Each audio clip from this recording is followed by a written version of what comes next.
Fala pessoal, beleza? Vamos aqui começar um novo conteúdo, né? Um novo filo, que é o filo dos cordados. Então, diferentemente, né, dos outros filos que a gente viu até agora, o filo dos cordados é um filo em que a gente vai ver classe por classe bem detalhado. Então, é como se cada classe que a gente vê a partir de agora é como se fosse um filo de invertebrado, tá? Porque assim, peixes não é um filo, peixes é uma classe. Na verdade, é um pouco mais complexo do que isso, né? Mas enfim. Anfíbios é uma classe. Mamífero é uma classe, tá? Então, cuidado só para a gente não confundir a partir de agora. O nome do filo é cordado e o nome dos grupos que a gente vai estudar é uma classe, tá? Ou um clado. Como essa primeira aula aqui dos cordados é apenas uma aula introdutória, a gente vai entender um pouquinho, né, alguns conceitos que são trabalhados aí e como esse grupo ele é dividido. Tudo bem? Vamos nessa? Então, vamos lá. Logo de cara, eu já quero trazer essa organização aqui para vocês, tá? Lembrando, filo cordata. Esse filo cordata, né, o filo dos cordados, ele é dividido em 3 clados. Veja, a classificação que eu escolhi para essa aula foi essa classificação em clados. Dependendo do livro que você estuda, isso pode aparecer de formas diferentes, tá?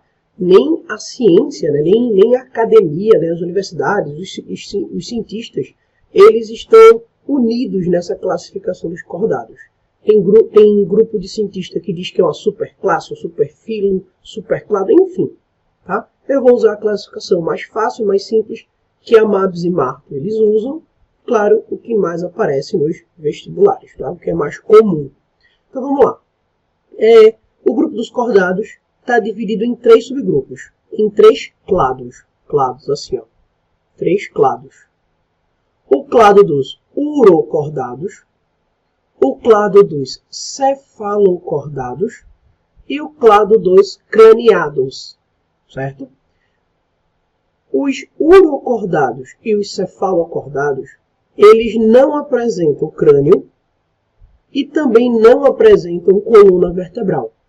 Então, esses 2 grupos aqui, esses 2 clados, já que não apresentam crânio nem coluna vertebral, eles são classificados como protocordados.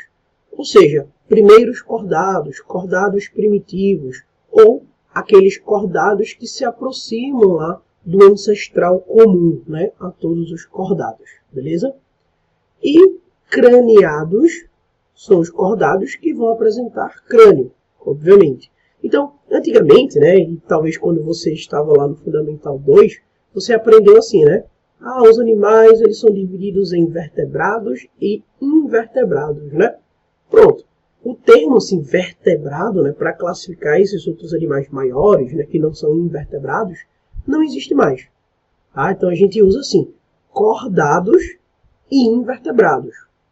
Tá? Que mesmo assim ainda precisa ter uma atualização aí, que não é um nome tão correto ainda para classificar esses grupos. Mas enfim, o grupo dos cordados, você tem animais que não têm crânio, que não têm vértebra, e tem os animais que têm crânio, que têm vértebra. Tá? Então os vertebrados, né, que antigamente a gente chamava, né, os vertebrados, eles estão aqui dentro dos craniados. Tudo bem, gente? Então o que a gente vai fazer aqui? Eu vou falar desses 3 clados. Clado urocordato, clado cefalocordado e clado dos craniados. Tá? Só uma pequena introdução, principais características, e o nosso maior foco será os protocordados. Beleza? E aí, a partir da próxima semana, a gente vai ver os craniados, né? Peixes, anfíbios, aves, répteis, mamíferos, enfim. Tranquilo?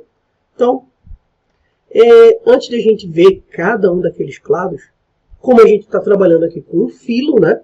Vamos para as características do filo cordado. Essas primeiras características que estão aqui, ó, são características que já apareceram, né? Não representa nenhuma novidade evolutiva, né? Então, olha, triblásticos, enterocelomados, deuterostômios, né? Que a gente viu na aula passada em equinodermos. Tá? Então, deuterostomia foi uma novidade evolutiva nos equinodermos. Tá? Aqui nos cordários já não é mais uma novidade. Metamerizados, né? Que aparece lá desde anelídeos. E simetria bilateral. Tá? Agora, essas 4 características aqui, eu até coloquei uma cor diferente, tá? Para dar esse destaque, são características típicas, exclusivas do filo Chordata. Ou seja, são as novidades evolutivas desse grupo. Então esse grupo ele apresenta tubo nervoso dorsal, apresenta notocorda, fendas faringianas e cauda pós-anal. Vamos analisar essa imagem que está aqui, pessoal. Ó, tá vendo essa imagem? Essa imagem aqui é um desenho esquemático que representa todos os embriões, né, todas as larvas dos cordados.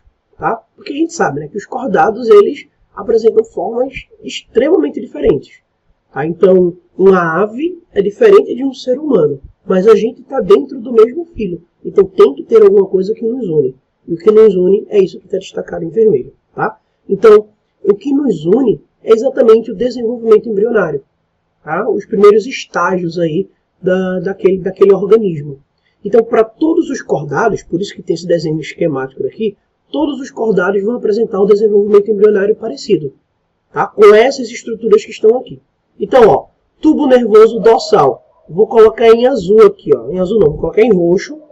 O tubo nervoso dorsal, tá aqui, ó. Tubo nervoso dorsal. Então, no caso da gente, ó, tubo nervoso dorsal, né? Fica aqui no dorso, nas nossas costas, tá? Notocorda. Vou colocar agora em vermelho a notocorda aqui, ó. A notocorda, pronto, tá aqui a notocorda. O que é essa bendita notocorda? A gente viu isso lá em embriologia, né, ano passado, na revisão que eu dei para vocês, né? Não sei se vocês estão lembrados, que na neurulação, né, aparece o tubo nervoso, não é? E aparece a notocorda. Então a notocorda é um eixo de sustentação do embrião. Então o que dá o nome de cordado é a presença de notocorda. Beleza? Fendas faringianas ou fendas branquiais, né? As duas formas estão corretas, está aqui, ó. Na imagem está escrito fendas branquiais e aqui eu coloquei fendas faringianas, tá vendo? Os dois nomes estão corretos. Essas fendas aqui, elas que vão dar origem aí à faringe, às brânquias, né? Ao trato respiratório do animal. E aí vai depender, né? De qual é o tipo de animal. E cauda pós-anal. O que é a cauda pós-anal? É bem simples. Olha aqui na imagem, vou colocar em verde. Está aqui o ânus do animal. Cauda pós-anal é a cauda localizada após o ânus. Ué, mas a gente não tem cauda. Você deve estar pensando agora, né? Pois é, a gente não tem cauda. Mas quando a gente estava no desenvolvimento embrionário, a gente tinha cauda. Tá? Só que antes do nascimento, essa cauda foi reduzida e aí a gente nasce sem cauda. Mas a gente tem essa cauda pós-anal. Tá? Lembra, isso aqui é um desenho esquemático de um desenvolvimento embrionário, tá? De um embrião. O embrião de todos os cordados são parecidos. Tudo bem, gente? Então, não esquece. São essas 4 características que unem, né, todos os animais que a gente conhece, né, dos vertebrados, enfim, dentro do filo dos cordados. Tranquilo? Bom, indo mais agora, né, para o clado urocordada, né, que quase ninguém conhece os urocordados e os cefalocordados. Vamos conhecer agora. Tá? Os urocordados são animais sésseis, ou seja, animais fixos. Olha ele aqui, ó. Né? Então, esses animais eles podem ser solitários ou coloniais. Quando você olha essa imagem aqui, realmente parece um porífero, né? Lembra o porífero, mas não é. Tá? Porque o porífero você vai ter o corpo revestido por um poro, né? Não tem nenhum tecido diferenciado. Mas aqui você tem um animal que é revestido por uma túnica.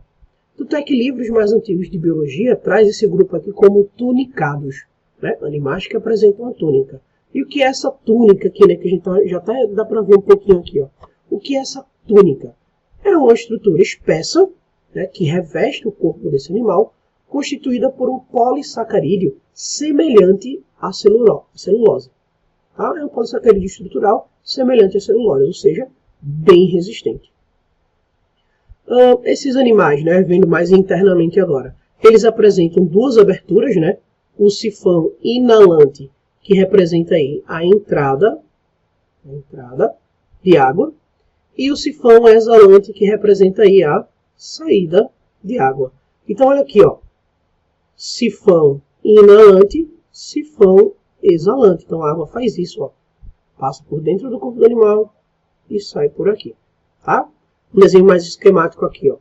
A água entra, passa por dentro do corpo do animal e sai por aqui. Na verdade, ele pode passar por aqui, né? Ou ele já pode vir aqui assim, ó. Tá? Porque essa partezinha que está aqui já é o tubo digestório do animal. A boca começa aqui, o ânus termina aqui. Então a água pode entrar na boca ou passar direto por aqui. Tá? São basicamente filtradores. Tá? Eles vão filtrar aquela água que entra. Tá? Eles apresentam uma faringe com várias fendas, né, que vai sugar aquela água e vai filtrar também. Mas você pode estar pensando, né? Ué, isso aqui não tem nada a ver com aquela imagem que eu mostrei. Claro, porque isso aqui é um indivíduo adulto. Tá? Olha aqui a larva, né, o estágio larval, ou melhor, o embrião do urocordado. Vê como ele é parecido. Ó. Ele vai apresentar cordão nervoso dorsal, tá aqui o cordão nervoso dorsal, tá? E apresenta a notocorda que tá aqui embaixo. Ó. Deixa eu colocar em verde. Não dá para ver direito, né? Mas está aqui a notocorda. Beleza? Então, a fase embrionária dos urocordados, ele respeita as características do filo cordado. Tubo nervoso dorsal, notocorda, a fenda faringiana. O adulto, tá, gente? Aí você pode anotar aí no seu post-it. O urocordato adulto, ele não tem notocorda, nem tem cordão nervoso dorsal. Mas ele apresenta aí as fendas faringianas. Tranquilo? Olha aqui, ó, um exemplo, né, de um urocordado colonial. Tá? Pode ser isolado, né, indivíduo sozinho, né, solitário, ou viver em colônia. Às vezes, quando você vai nos recifes de coral, né, você vê algumas estruturas dessas e acha que é um porífero, uma esponja, enfim, ou até mesmo um quinidário, uma anêmona. Mas, na verdade, são cordados. Né? Então, na próxima vez que você fizer um mergulho aí nos corais, tamandaré, de galinhas, enfim, você vai ser capaz de reconhecer agora e dizer, olha, isso daqui é um cordado, papo de orgulho. Já os cefalocordados, né? Voltando, né? Esse termo aqui, urocordata, tá, gente? Ó, uro é porque, ó, uro vem de cauda, cordato de notocorda, né? Então, ó, notocorda na cauda, urocordata, tá?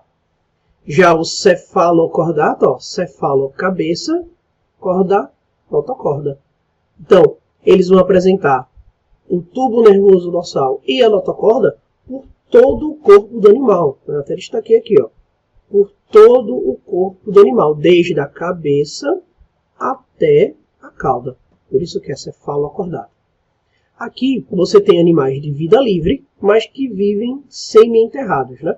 Quando ele sai, ele vive enterrado, tá aqui ele, né? O famoso anfioxo. Falou de anfioxo, é um cefalocordado, tá? Então, ó, tá aqui o anfioxo, muita gente acha que é um peixe, né? Mas ele se diferencia de um peixe por não ter cabeça diferenciada, né? Um peixe tem cabeça diferenciada. Então, o anfioxo, ele vive basicamente enterrado, somente com a boca para o lado de fora, para filtrar, né, as matérias orgânicas. Quando ele sai daí, ele só sai apenas para mudar de lugar, né? Geralmente à noite. É por isso que é muito difícil a gente ver. Por conta do tamanho, é quase transparente e só se movimenta à noite. Ele se levanta, nada um pouquinho e se enterra novamente, né? Então, olha, ele não tem cabeça diferenciada. A boca é rodeada por cirros bucais. Então, tá aqui, ó, os cirros bucais, que servem como uma espécie de filtro, né? Para controlar o que é que vai entrar na boca desse animal. Ele apresenta um revestimento corporal relativamente transparente, né? Ó. É relativamente transparente. É tão transparente que você consegue ver as estruturas internas desse animal. E o último clado, o clado craniata, que é o maior clado, né? É o que a gente vai focar bastante nas próximas aulas. Então, ó, dentro desse clado craniata, você tem os animais que têm crânio, mas que não têm coluna, que é isso, o único representante é o peixe-bruxa. Aqui, ó, peixe-bruxa, que é esse daqui para quem nunca viu. Tá? Então, dentro do clado craniata, animais com crânio sem coluna, representado aí pelo peixe-bruxa. E temos os vertebrados, são os animais que têm crânio e com coluna, que são todos os outros, ó, os répteis, as aves, os mamíferos, os peixes, tá? Então, olha aqui essa árvore, né? Filogenética, apenas para a gente entender as divisões, ó. O que é que a gente viu hoje? A gente viu os protocordados. Tá? O nosso maior foco, né? Enfim, foi pouca coisa, mas é o que cai, é o que tem, né? para ver de protocordados. Então hoje a gente viu a introdução ao filo cordado e esses protocordados. Tá? Aí na próxima semana a gente vai ver os peixes.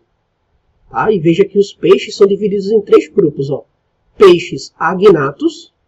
Esse termo aqui, agnatos, são peixes sem mandíbulas. Tá? Então, na verdade, são os únicos animais que não têm mandíbulas, né? Assim, tipo, os únicos cordados, além dos protocordados, que não têm mandíbula. Então, são os agnatos. Todos os outros, ó, a partir daqui, são gnastomados, né? Apresentam mandíbula. Então, ó, peixes agnatos. Aí você tem o peixe-bruxa e a lampreia. Condrintes são os peixes cartilaginosos.